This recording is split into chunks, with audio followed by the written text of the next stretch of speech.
Study Gurukul में आपका स्वागत है। मैं हूं तेजस्वी राज पाठक और आज हम जानेंगे भारत की स्थिति और विस्तार के बारे में, जो कि हमारा टॉपिक आता है भारत के भूगोल के अंतर्गत। पिछले वीडियो में हमने विश्व के भूगोल के बारे में पढ़ा, आज हम भारत के भूगोल के बारे में जानेंगे। चलिए आइए देख लेते हैं। उससे पहले जान लेते हैं भारत की स्थिति के विषय में कि भारत कहाँ पर स्थित है। तो ये हमारी पृथ्वी है और पृथ्वी के बीचों बीच से एक रेखा होकर गुजर रही है, जिसे 0 डिग्री भूमध्य रेखा या इक्वेटर कह देते हैं। इसके ऊपरी वाले गोलार्ध को उत्तरीय गोलार्ध कह देते हैं और नीचे वाले गोलार्ध को दक्षिणीय गोलार्ध कह देते हैं। अगर भारत की स्थिति की बात करें तो भारत और एशिया दोनों उत्तरी गोलार्ध में स्थित हैं। तो अगर आपसे कोई पूछे कि भारत की स्थिति क्या है तो आप बोलेंगे भारत उत्तरी गोलार्ध में स्थित है। जैसा आपको ये पूरा महाद्वीप दिख रहा है, ये पूरे महाद्वीप को हम लोग एशिया महाद्वीप के रूप में जानते हैं और एशिया महाद्वीप के दक्षिण में आपको एक देश दिख रहा है, जिस देश का नाम इंडिया या भारत है। इसके कुछ अन्य नाम भी हैं, जैसे कि आपने सुना होगा हिंदुस्तान, भारत, जम्बूद्वीप, आर्यावर्त आदि इसके कुछ उपनाम भी हैं। चलिए आइए देखते हैं भारत के विषय में। अगर भारत को पूछा जाए कि भारत की स्थिति किस महाद्वीप में है तो आपका जवाब आएगा भारत की स्थिति एशिया महाद्वीप में है। अगर पूछा जाए भारत का क्षेत्रफल के आधार पर विश्व में कौन सा क्रम आता है तो आप बोलेंगे भारत 7वें नंबर पे आता है। सबसे बड़ा देश हमने देखा था क्षेत्रफल के आधार पर रूस, फिर कनाडा। अगर जनसंख्या की बात करें तो जनसंख्या में भारत दूसरे स्थान पर आता है। और अगर पहले स्थान पे बात करें तो पहले स्थान पर आप लोग बहुत अच्छे तरीके से जानते होंगे, पहले स्थान पर हमारा चाइना यानी कि चीन आता है।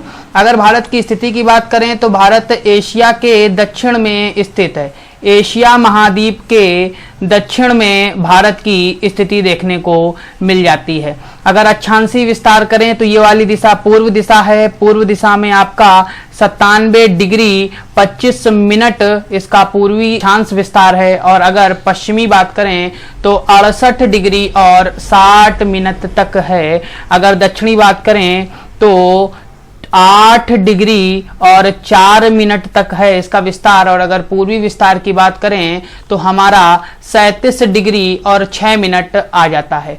अगर पूरब से पश्चिम विस्तार देखें, यानी कि ये पश्चिमी बिंदु से अगर पूर्वी बिंदु को मिलाएंगे तो इसके मध्य की दूरी आएगी 29-33 किलोमीटर, यानी कि पूरब से पश्चिम तक की दूरी 29-33 किलोमीटर यानी 2933 किलोमीटर है। अगर उत्तर से दक्षिण की हम एक रेखा खींचेंगे तो यह दूरी हमारी 3214 किलोमीटर आएगी, यानी 3214 किलोमीटर उत्तर से दक्षिण तक का विस्तार है। अगर भारत के क्षेत्रफल की बात करें तो 32,87,263 स्क्वायर किलोमीटर हमारे भारत का क्षेत्रफल है।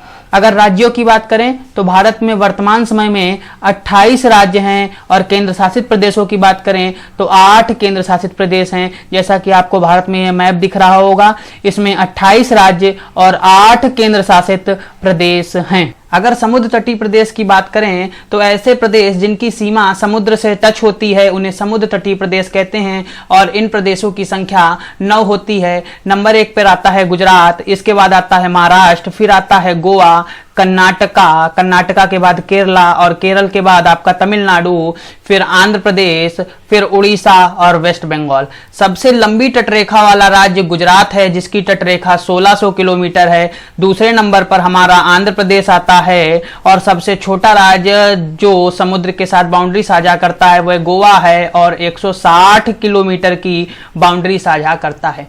अगर भारत का सबसे उत्तरतम बिंदु मतलब सबसे उत्तरी बिंदु की बात करें तो आपको इंदिरा कॉल देखने को मिलता है, जो भारत के सबसे उत्तरी बिंदु है और भारत में स्थित है। अगर दक्षिणतम बिंदु की बात करें तो दक्षिणतम बिंदु आप 2 देखने को मिलेंगे। अगर आपसे कोई पूछे भारत का सबसे दक्षिणतम बिंदु कौन सा है तो इंदिरा पॉइंट बोलेंगे, जो कि निकोबार द्वीप में स्थित है। और मुख्य भूमि पर अगर आपसे कोई पूछ दे मतलब मुख्य जमीन पर तो आपका जवाब होएगा कन्याकुमारी। मतलब कन्याकुमारी और इंदिरा पॉइंट दोनों ही भारत के दक्षिणतम बिंदु हैं। अगर पूर्वी बिंदु की बात करें तो आपको अरुणाचल प्रदेश में किबीथू देखने को मिल जाएगा कुछ इस जगह। और अगर पश्चिमी बिंदु की बात करें तो गौर माता या गुहार माता देखने को मिलेगा। अगर कर्क रेखा की बात करें तो भारत के बीचों बीच से एक रेखा होकर गुजरती है जिसे कर्क रेखा बोलते हैं। अगर कर्क रेखा की बात करें तो कर्क रेखा भारत में 8 राज्यों से होकर गुजरती है। गुजरात, राजस्थान, मध्य प्रदेश, छत्तीसगढ़, झारखंड, वेस्ट बंगाल, त्रिपुरा और मिजोरम। सबसे लंबी कर्क रेखा हमारी मध्य प्रदेश से होकर गुजरती है और सबसे छोटी कर्क रेखा राजस्थान से होकर गुजरती है। अगर कर्क रेखा पर स्थित एकमात्र शहर की बात करें तो झारखंड की राजधानी रांची कर्क रेखा पर स्थित एकमात्र शहर है। सबसे बड़ा प्रदेश क्षेत्रफल के आधार पर बात करें तो हमारा राजस्थान आ जाएगा और सबसे छोटा प्रदेश अगर हम क्षेत्रफल के आधार पर बात करें तो यह गोवा आ जाएगा। अगर सबसे बड़ा प्रदेश जनसंख्या की बात करें तो उत्तर प्रदेश, जिसकी आबादी 2011 की जनगणना के अनुसार 19.98 करोड़ है। और सबसे छोटे प्रदेश की बात करें तो आपको सिक्किम देखने को मिल जाएगा जो कि यहाँ पर स्थित है, जिसे चिकन नेक के नाम से भी हम लोग जानते हैं। सबसे लंबी समुद्र तटरेखा वाला राज्य आपको पता है गुजरात है, जिसकी समुद्र तटरेखा की लंबाई 1600 किलोमीटर है। और सबसे छोटी समुद्र तटरेखा गोवा की है जो कि 160 किलोमीटर की तटरेखा आती है।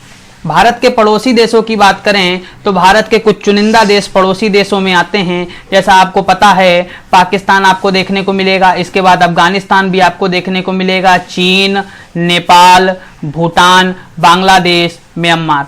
ये तो पड़ोसी देश वे थे जिन स्थल के साथ पड़ोसी देश सीमा साझा कर रहे थे। अब जली में देख लेते हैं तो आपको ये द्वीपीय देश दिख रहा होगा मालदीव, और एक और देश है जिसका नाम श्रीलंका है।